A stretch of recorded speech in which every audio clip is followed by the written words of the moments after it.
मौजूदा समय में कोई अटेली में कैंडिडेट है तो वो अतरलाल है, बाकी तो सब टिकटार्थी हैं। और उन टिकटार्थियों की पार्टी जो है ना दिल्ली में बैठी है, चंडीगढ़ में बैठी है, और मेरी पार्टी यहाँ सुंदरा में बैठी है, झिगावड़ में बैठी है, मोहनपुर नांगल में बैठी है, मिर्जापुर बाछौद में बैठी है। तो मेरा जनता से सीधा जुड़ाव है। पीछे जो विधायक रहे हैं बता रहे हैं कि यहाँ पे जो रोड वोड तो ठीक ठाक से बनाए गए, या इसमें भी कुछ कमियां? मैंने देखा पिछले गांव में भी पिछले गांव में मैं निकला था, उसमें भी गांव की फिरनी भी पक्की नहीं करवा पाई अभी। बहुत कमियां हैं और इस विधायक महोदय ने कोई काम नहीं किया। हमारी जो चिर परिचित जो बहुत ही महत्वपूर्ण मांग थी अटेली को उपमंडल बनाने की, दोंगड़ा हीर को उप तहसील बनाने की, या अंतर्राष्ट्रीय स्तर का खेल स्टेडियम बनाने की, यहाँ खेल विश्वविद्यालय बनाने की, सहायिका सेंटर बनाने की, यहाँ कनेड़ा में लेबर ऑफिस बनाने की, तो कोई भी काम ये नहीं करवा सका। और जनता में इसके प्रति बहुत नाराजगी है और जनता जो है ना भाजपा से त्रस्त है, और पूरा का पूरा वोट बैंक हमको मिलेगा, हमको फायदा होगा और हरियाणा में सबसे ज्यादा वोटों से हम जीतेंगे। तल्लाल जी, जैसे अभी थोड़ी देर पहले आपने बताया कि जो बीजेपी में कैंडिडेट नहीं है, टिकटार्थी है, तो क्या लगता है अभी कांग्रेस में भी टिकटार्थी है? क्योंकि पहले लोकसभा चुनाव में जिस तरह से कैंडिडेट खड़ा हुआ और उस कैंडिडेट को अपने जिले से हरा के भेजा, खुद की विधानसभा से हरा के भेजा, खुद के बूथ से हरा के भेजा, तो क्या लगता है कांग्रेस और बीजेपी का तो ऐसा लग रहा है कि अटेली में ऐसा कुछ जनाधार सब टिकटार्थी है। और ये मतलब जो है ना जब इलेक्शन का मौसम आता है ना तभी निकलते हैं। तल्लाल जी, जैसे आपने ये जैसे मायावती की पार्टी से पीछे चुनाव लड़ा और अब फिर दोबारा से हाथी का निशान आपने लिया, तो कोई दो इतने मतलब बढ़िया वोट बैंक आपके पास था और इतने हजारों वोट आप लेके आए, तो कोई दूसरी नेशनल पार्टी में जा सकते थे, या फिर इसको दोबारा चुनने का क्या कारण था? नमस्कार साथियों, मैं हूं किशन सैनी। आज हम महेंद्रगढ़ जिले के अटेली विधानसभा में मौजूद हैं और अटेली विधानसभा में हमारे साथ जो अभी जो है चुनाव लड़ने की तैयारी कर रहे हैं, और पहले भी इन्होंने बड़ी मजबूती के साथ जो है अटेली में चुनाव लड़ा था, ठाकुर अतरलाल जी हमारे साथ मौजूद हैं और ये कैंपेनिंग कर रहे हैं। और आज अचानक हम रोड से गुजर रहे थे तो यहाँ पे हमें बैठे मिले, बिल्कुल एक देख सकते हैं आप, और यहाँ पे एक कुएं पे बैठे हैं हम, और यहाँ पर जो है कुछ इनसे बातचीत करेंगे कि चुनाव में किस तरह से चल रहा है, क्योंकि लोगों की टिकट अभी घोषणा हुई नहीं है। दोनों जैसे पार्टियां हैं कांग्रेस बीजेपी, लेकिन इनकी जो टिकट है ये अभी इनको घोषित कर दी गई है, क्योंकि इनका पूर्ण रूप से जो है गठबंधन में ये चुनाव लड़ रहे हैं। इनेलो और जो इनका बसपा का है, इनका साझा गठबंधन हुआ और उसके बाद जो है इनको यहाँ से चुनाव लड़ने की तैयारी जो है शुरू कर दी है। तो अतरलाल जी, क्या कहना चाहेंगे, किस तरह का कैंपेनिंग चल रहा है, किस लोगों से किस तरह का रिस्पॉन्स आ रहा है? सर, मैं आपके चैनल का बहुत धन्यवाद करता हूँ। और जो गठबंधन बना है हरियाणा में बहुजन समाज पार्टी का और इंडियन नेशनल लोक दल का, बहुत ही अच्छा गठबंधन बना है, दिलों का गठबंधन है और लोग बहुत उत्साहित हैं। इस गठबंधन को लेकर के लोगों में बहुत जोश है और लोग अब कह रहे हैं कि इन लोग और बहुजन समाज पार्टी की सरकार बनेगी। तो पिछली बार भी आज जैसे कुछ वोटों से आप रह गए थे, तो क्या लगता है 5 साल वो सारी कमियां पूरी हो चुकी हैं अब तक? हाँ जी, बिल्कुल पूरी हो चुकी हैं। पिछली बार हमको 38,000 वोट मिला और वो 104 गांवों से हमारे साथी जो हैं, हर गांव में हमारे जो वर्कर हैं, पदाधिकारी हैं, उन्होंने वो वोट इकट्ठा किया। और अब का हमने ये अपना टारगेट बनाया है कि 76,000 वोट हमने लेना है।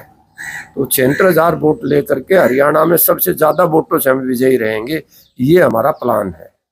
तो अतरलाल जी, जैसे ये आप गठबंधन हुआ है, तो इनेलो के कितने यहाँ पे वोट बैंक था? इनेलो की कितनी हेल्प मिलने वाली है आपको? बहुत अच्छी हेल्प मिलेगी जी हमको, जो है ना 10-15 हजार वोटों का फायदा होगा। इन लोगों के गठबंधन से 10-15 हजार वोटों का फायदा होगा। बिल्कुल।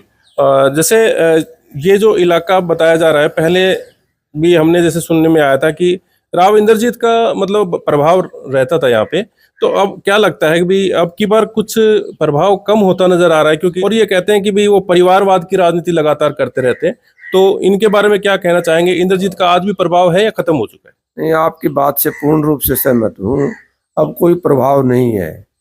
लोग महलों की राजनीति को पसंद नहीं करते, लोग आम आदमी की राजनीति को पसंद करते हैं। और हम गांव गांव में जाते हैं, 5 साल से हमने हर गांव में गए हैं, ढाणी में गए हैं, हर घर में गए हैं, तो लोगों में बहुत उत्साह है हमारे प्रति और लोग चाहते हैं कि अब के बाबूजी अतरलाल की गाड़ी को पार करेंगे।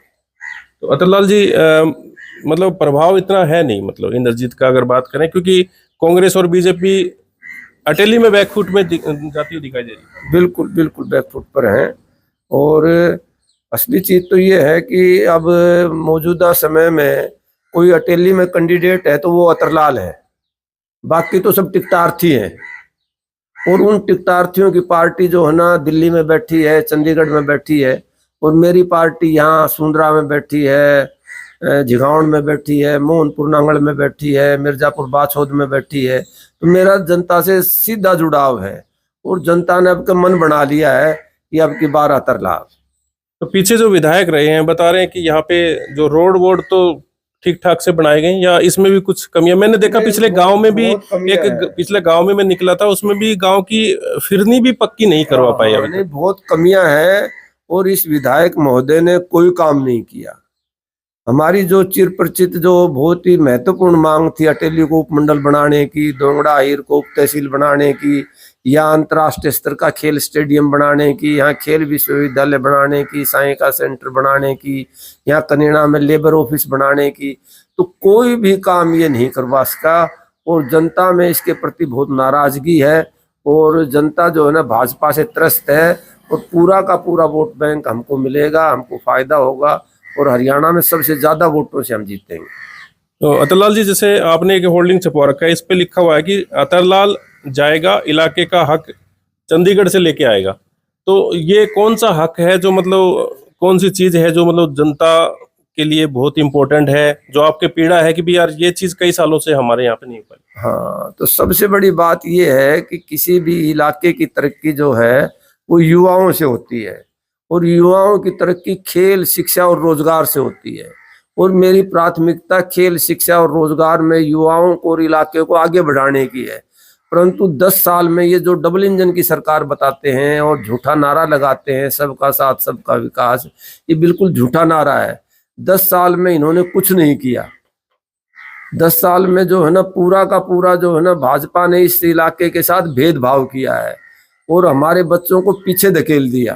तो इसलिए मैं चाहता हूं कि जो मांगे ये पूरी नहीं कर सके, उन मांगों को हम पूरा करेंगे। यहाँ खेल विश्वविद्यालय बनवाएंगे और यहाँ आईएमटी स्थापित करवाएंगे। सबसे बड़ी हमारी मांग है, मैंने सर्वे करवा रखा है, 104 गांव अटेली विधानसभा क्षेत्र में, और 104 गांवों में 20,000 ऐसे पढ़े लिखे नौजवान हैं जो बेरोजगार हैं, अच्छे पढ़े लिखे हैं। माँ बाप ने उन पर लाखों रुपया खर्च किया है और अब वो माँ बाप के सिर पर एक किस्म से बोझ बने बैठे हैं। तो मेरा जो सबसे पहला कार्य है, यहाँ आईएमटी बना करके 10वीं वाले को 10वीं की नौकरी दे देंगे, 9वीं वाले को 9वीं की, 8वीं वाले को 8वीं की, पॉलिटेक्निक वाले को जेई की, बीटेक को एसडीओ की। तो जिनकी योग्यता अनुसार उनको नौकरी का हम जो है ना प्रबंध करेंगे। और ये हमारा मैनिफेस्टो है, ये हमारा इरादा है। अतरलाल जी, जैसे अभी थोड़ी देर पहले आपने बताया कि जो बीजेपी में कैंडिडेट नहीं है, टिकटार्थी हैं, तो क्या लगता है अभी कांग्रेस में भी टिकटार्थी हैं? क्योंकि पहले लोकसभा चुनाव में जिस तरह से कैंडिडेट खड़ा हुआ और उस कैंडिडेट को अपने जिले से हरा के भेजा, खुद की विधानसभा से हरा के भेजा, खुद के बूथ से हरा के भेजा, तो क्या लगता है कांग्रेस और बीजेपी का तो ऐसा लग रहा है कि अटेली में ऐसा कुछ जनाधार नहीं दिखाई? सब टिकटार्थी हैं। और ये मतलब जो है ना, जब इलेक्शन का मौसम आता है ना तभी निकलते हैं। जैसे सावन में लाल लाल तीज निकलती है ना, तो ऐसे जब इलेक्शन आता है ना तो ये नेता निकलते हैं। अब टिकटार्थी हैं और ये अपने आप को, इन्हें इलेक्शन नहीं लड़ना, आगे के लिए प्रमोट कर रहे हैं अपने आप को। भाजपा में भी 32 के करीब टिकटार्थी हैं, 27 के करीब जो है ना कांग्रेस में भी हैं। तो ये अपने आप को प्रमोट करने के लिए, अपने आप को दिखाने के लिए, शो करने के लिए है। और इनमें कोई ऐसा मतलब फॉरबिडेबल मजबूत जो इलाके के हक की सोच रखता हो, इलाके की बेबुद्धि चाहता हो, ऐसा कोई नहीं है। केवल जेब भरने के लिए जो है ना ये यहाँ अपना काम। अतरलाल जी, जैसे आपने ये जैसे मायावती की पार्टी से पीछे चुनाव लड़ा और अब फिर दोबारा से हाथी का निशान आपने लिया, तो कोई दो इतने मतलब बढ़िया वोट बैंक आपके पास था और इतने हजारों वोट आप लेके आए, तो कोई दूसरी नेशनल पार्टी में जा सकते थे, या फिर इसको दोबारा चुनने का क्या कारण था? क्योंकि ये गरीब मजदूर की पार्टी है और मैं गरीब मजदूर का हिमायती रहा हूँ। मैंने मैट्रिक अपने गांव के स्कूल से की और बीए मैंने चरखी दादरी से की और कुरुक्षेत्र यूनिवर्सिटी से मैंने लॉ की और मैं स्टूडेंट लीडर रहा। उसके बाद मैंने जो है ना किसान मजदूर की लड़ाई लड़ी। तो देश में कोई किसान मजदूर की पैरवी करने वाली पार्टी है, किसान मजदूर का भला चाहने वाली कोई पार्टी है, तो वो बहुजन समाज पार्टी है। इसलिए मैं इस पार्टी में आया हूँ। और इस पार्टी में अब मेरे को बहुत ऑफर आए हैं। भाजपा से भी मेरे को ऑफर आया कि जी आप सेकंड थे, आप आ जाओ हमारी पार्टी में। कांग्रेस का भी ऑफर आया, पर मैंने अपने दिल के डोली कर रखी है कि भाई इसी पार्टी से लड़ेंगे, इसी पार्टी से जीतेंगे और इसी पार्टी में रह के हम जनता का भला कर सकते हैं। क्योंकि ये किसान मजदूर की पार्टी है, दलित और पिछड़ों की पार्टी है, उनके हक के लिए लड़ने वाली पार्टी है। इसलिए हाथी के निशान पर हम लड़ रहे हैं। Thank you sir. तो ये हमारे साथ अटेली के ये जो बहुजन समाज पार्टी और जो इनेलो के गठबंधन के साथ चुनाव लड़ रहे हैं, ठाकुर अतरलाल जी हमारे साथ बने हुए थे। और ये गांव-गांव में दौरा कर रहे हैं, कैंपेनिंग कर रहे हैं। कोई भी घर, कोई भी मोहल्ला, कोई भी गली ऐसी जो नहीं है जो इनको नहीं जानती हो। ये 5 साल में पूरी मेहनत करी है और आज जो है आप देख सकते हैं काफ़ी इनके मन में जिज्ञासा है कि हम यहाँ पे जीत के आएंगे तो ये विकास कार्य करवा पाएंगे। तो देखते हैं आगे की खबरें हमारे चैनल पे देखने के लिए आप इस चैनल को सब्सक्राइब जरूर करें और इस खबर को ज़्यादा शेयर करें। अब बने रहिए एमजीएन हरियाणा लाइव न्यूज़ के साथ। नमस्कार।